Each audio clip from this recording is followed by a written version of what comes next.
જૂનાગઢ જિલ્લાના માંગરોળ પંથકમાં ફરી એકવાર ભૂમાફિયાઓ બેફામ બન્યા છે.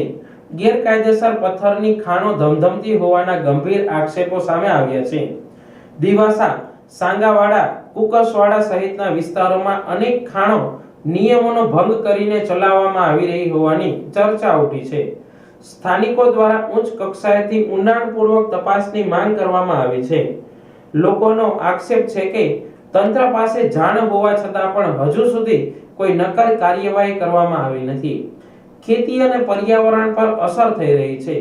ખાણોમાંથી ઉડતી ધૂળને કારણે આસપાસની ખેતીની જમીનો ધીમે ધીમે બંજર બનતી જાય છે. ખેડૂતોનું કહેવું છે કે ધૂળની ડમરી પાકને નુકસાન પહોંચાડે છે અને જમીનની ઉપજની ક્ષમતા ઘટાડી રહી છે. સાથે સાથે પર્યાવરણને પણ ભારે નુકસાન થતું હોવાનો આક્ષેપ છે. ફોરેસ્ટ વિસ્તારની નજીક ખાણો આવેલી છે. આ વિસ્તાર જંગલી પ્રાણીઓના વસવાટ માટે ઓળખાય છે.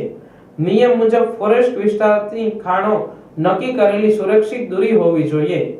સામાન્ય રીતે 100 મીટરથી 500 મીટર સુધી હોવી જોઈએ. લોકોમાં માંગ ઉઠી છે કે ફોરેસ્ટ વિભાગ દ્વારા સ્થળ તપાસ કરીને ખાણો નિયમસર છે કે નહીં તેની ચકાસણી કરવામાં આવે અને ડાયરેક્ટ પાવર ચોરી કરી ખાણો ચલાવતા આ ભૂમાફિયાઓના વીજ કનેક્શનની પણ તપાસ કરવી જરૂરી છે. એકવાર પાવર ચોરીમાં પકડાયા બાદ પણ ફરી તે જ પાવર ચોરીથી ખાણો ચલાવતા આવે છે.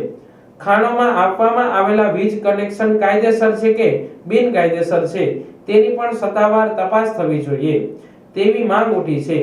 ફોરેસ્ટ વિભાગ અને વીજ વિભાગ દ્વારા સંયુક્ત તપાસ કરી ગેરકાયદેસર ખાણો તાત્કાલિક બંધ કરવી જોઈએ. ઉચ્ચ કક્ષાએથી નિષ્પક્ષ તપાસ કરી ખેતી અને પર્યાવરણ બચાવવા કડક કાર્યવાહી કરવી જોઈએ. હાલ સમગ્ર મામલે સ્થાનિકોમાં ભારે રોષ જોવા મળી રહ્યો છે. હવે જોવાનું રહ્યું કે તંત્ર આ ગંભીર આક્ષેપો પર શું પગલાં ભરે છે.